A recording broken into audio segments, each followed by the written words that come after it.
Le Scrabble est un jeu de lettres qui a été inventé en 1931, 17 ans après le début de la Première Guerre mondiale, par un Américain en chômage, de nom d'Alfred Mosher-But.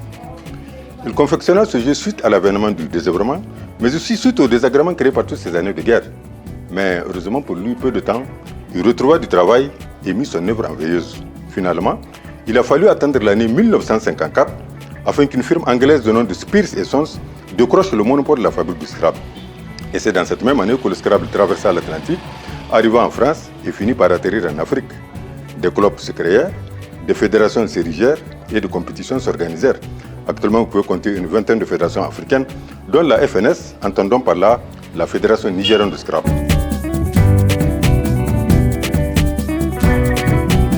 D'abord, vous avez le jeu en partie libre, qui est un passage obligatoire pour tout débutant.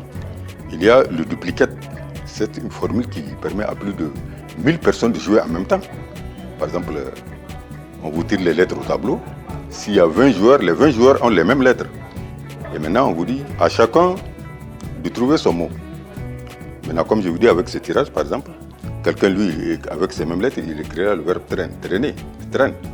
Et quelqu'un écrira sentira, du verbe sentir, ainsi de suite. Et maintenant, c'est à la fin qu'on verra quel est le mot le plus payant.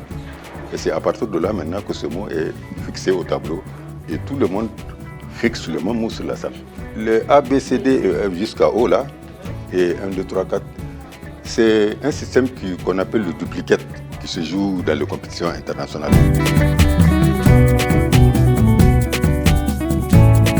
Je voulais au moins l'insertion du Scrabble dans les institutions scolaires, qu'elles soient primaires, secondaires et même universitaires. Parce que si vous prenez le cas de ces 7 lettres, mais à elles seules nous permettent d'écrire 20 mots différents dans la langue française, le Scrabble dépasse les limites d'un jeu. C'est toute une pédagogie. Car à l'occasion de chaque anniversaire de la Journée internationale de la francophonie, des tournois ont toujours été organisés ça et là. Par exemple, Niamey, Dosso, Zender, Tawa, Tillabéri. C'est de trouver une école, par exemple, qui peut inscrire des élèves. Et là, maintenant, nous, on peut passer, les entraîner tout doucement pour qu'ils apprennent au moins la langue française. Un élève qui joue au Scrabble se rappellera de tous les mots, doublant les consonnes, par exemple.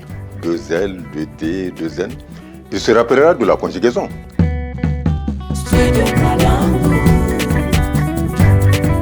au rythme du Niger.